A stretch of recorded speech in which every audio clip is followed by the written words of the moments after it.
আসসালামু আলাইকুম। Hello everyone, সবাই কেমন আছেন? আশা করি সবাই অনেক বেশি ভালো আছেন।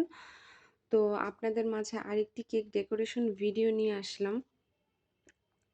তো এই কেকটি অর্ডার করেছিল আমার এক পাশের বাড়ির মামি। তো উনার বোনের জন্য। তো আসলে কি দেশের যে পরিস্থিতি চলতেছে মানে আর কি আর বলবো? সবাই আসলে ভালো থাকার মতো ভালো নেই। মানে সবাই দোয়া করি যেন আল্লাহ তাআলা সবকিছু আবার আগের মতো করে দেয়। সেটাই সবাই অনেক বেশি দোয়া করবেন যাতে সবকিছু আগের মতো হয়ে যায়। মানুষগুলা যাতে সবাই আগের মতো নরমাল হয়ে যায়। আল্লাহ জানে সবার ধৈর্য শক্তি আরো বাড়িয়ে দেয়। এটাই হলো কথা। তো সেটাই। তো এই কেকটি যে মামি অর্ডার করেছিল তার বোনের জন্য। তো এর আগে মামি চকোলেট ফ্লেভারের একটা কেক নিয়েছিল। তখন মামি বলতেছে যে, আ "আমার বোনের তো কেক খেয়ে মন ভরে নাই। তো তুমি একটা কাজ করো, এবার একটা ভ্যানিলা ফ্লেভারের কেক দাও।" আমি বললাম, "আচ্ছা ঠিক আছে।" তো এটাও টেস্ট করে দেখেন যে কেমন লাগে।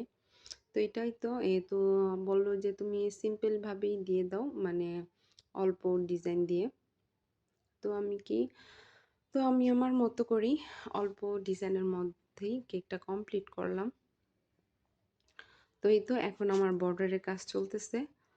তো কেকটা কেমন হলো জানাবেন।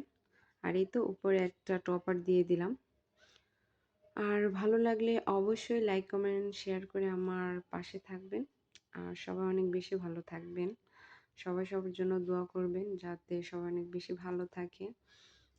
আর সবার পরিস্থিতি যাতে আগের মতো হয়ে যায়। এটাই হলো আল্লাহ তাআলার কাছে দোয়া। আর কোনো কিছুই না। এই তো আমি লাস্টে আবার সুগার বোল এড করে দিলাম। আসলে কি সুগার বোল এড করলে না মানে কেকের সৌন্দর্যটা আরো বেশি সুন্দর হয়ে যায়। তো এই তো আমার কেকের ফাইনাল লুক। তো কেমন হলো সবাই জানাবেন। আর ভালো লাগলে কিন্তু অবশ্যই একটা লাইক, কমেন্ট, শেয়ার করে সবাই অনেক বেশি পাশে থাকবেন। কারণ আপনাদের সাপোর্টে কিন্তু সামনে এগিয়ে যাওয়ার প্রেরণাটা কিন্তু আরো বেশি বেড়ে যায়। আপনাদের ভালো একটা কমেন্টে কিন্তু কাজ করার আগ্রহটা কিন্তু আরো বেশি বেড়ে যায়।